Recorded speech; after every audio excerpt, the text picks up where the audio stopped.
Assalamualaikum warahmatullahi wabarakatuh. Perkenalkan, nama saya Maira Poboleha dari jurusan D3 Keperawatan semester 4 Poltekkes Kemenkes Ternate. Di sini saya akan menjelaskan tentang prosedur pemeriksaan fisik pasien gangguan oksigenasi, patofisiologis, dan sistem pernafasan serta kardiovaskuler. Yang pertama yaitu pemeriksaan fisik kecukupan oksigen dan sirkulasi. Definisinya yaitu pernafasan adalah upaya yang dibentuk untuk mengembangkan dan membuat paru berkontraksi.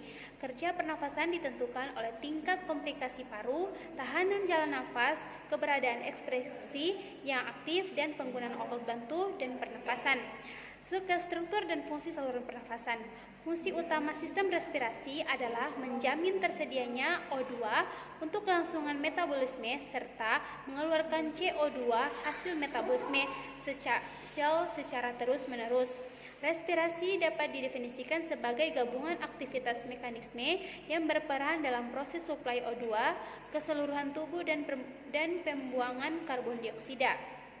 Adapun fisiologis respirasi terdiri dari ventilasi pulmonal, difusi, perfusi pulmonal, transportasi, dan regulasi.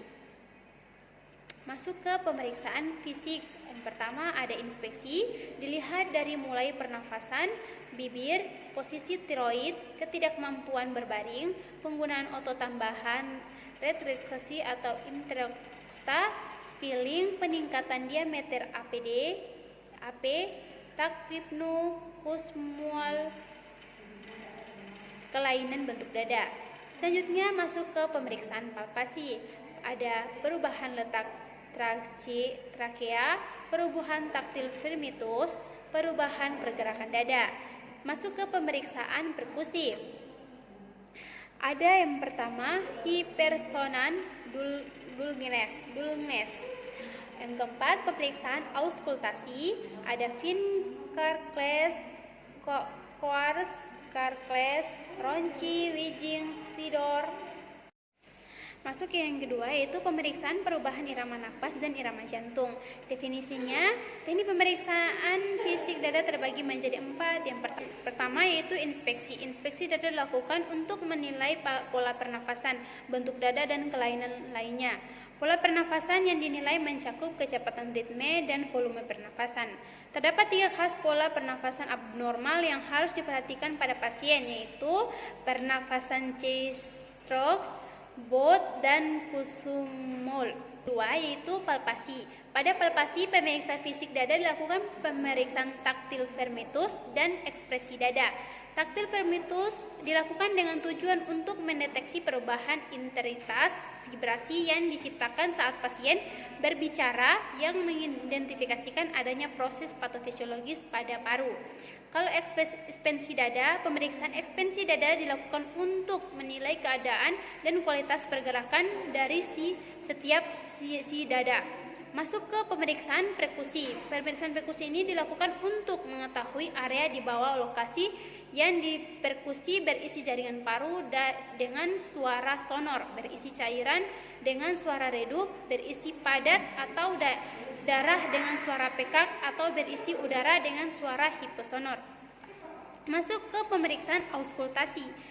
Auskultasi dada dilakukan dengan stetoskop dan dilakukan pada saat inspirasi dan ekspirasi paksa. Auskultasi paru dilakukan pada seluruh lapang paru, baik secara anterior maupun posterior. Masuk ke yang ketiga yaitu pemeriksaan bunyi napas dan bunyi jantung. Ada 3 cara pemeriksaan. Yang pertama, auskultasi jantung. Pemeriksaan auskultasi jantung meliputi pemeriksaan bunyi jantung, bising jantung, dan gesekan Ricard.